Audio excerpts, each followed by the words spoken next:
You know, if you really want to understand who's winning a major energy crisis, you can't just look at the soaring price of oil. No, you have to look at Beijing. Because while the rest of the world is scrambling, China is putting on an absolute masterclass in strategic preparation. So, how'd they do it?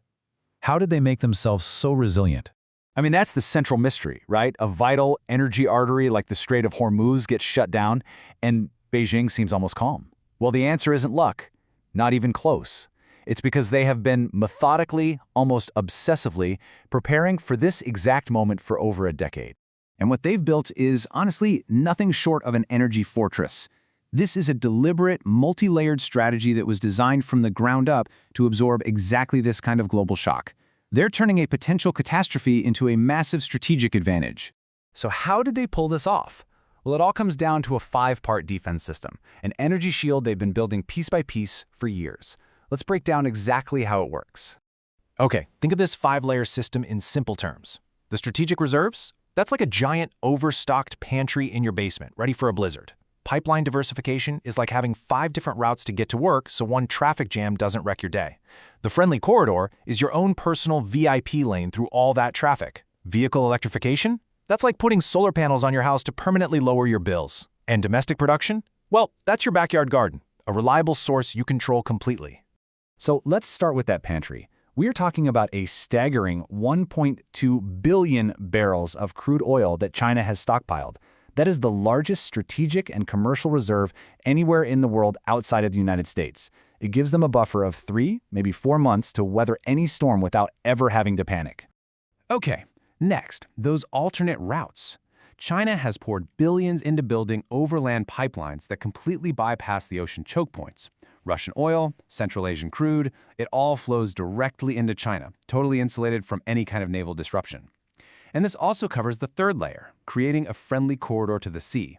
The China-Pakistan Economic Corridor is the perfect example. It gives Beijing a VIP lane straight to the Arabian Sea, letting them sidestep the ridiculously crowded Malacca Strait entirely. And right here, this is the real game changer. The 4th layer, electrification. Right now, over half of all new cars sold in China are electric or plug-in hybrids. Just think about that. Every single one of those cars represents a permanent structural reduction in the country's thirst for oil. It is a long-term hedge that pays off in a huge way during an oil crisis.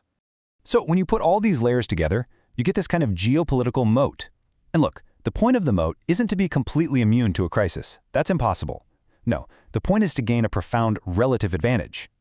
It's about winning by simply losing less than everybody else. And this chart, this is where you can really see the results. Yeah, China gets about 38% of its crude from the Strait of Hormuz, but then look at that column on the right. That is the final layer of the fortress, domestic production.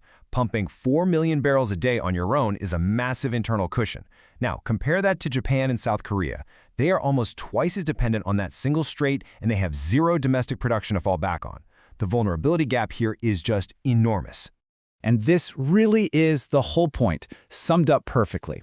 China doesn't have to be unharmed to win this thing. It just has to be less harmed than its rivals.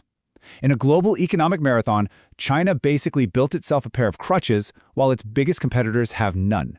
You know, the crisis also had a really surprising twist. It was heavily concentrated in liquefied natural gas, or LNG, and this just hammered LNG-dependent countries like Japan and South Korea. But China could just pivot. They switched over to domestic coal and piped in Russian gas. Yeah, environmentally it's terrible, but strategically it was incredibly effective. Okay, so this incredible, calculated resilience leads us to the most alarming question of all, one that the Atlantic Council has been highlighting. What if this whole energy security plan isn't just about economics? What if it's actually a blueprint for a conflict over Taiwan? I mean, the logic here is pretty stark.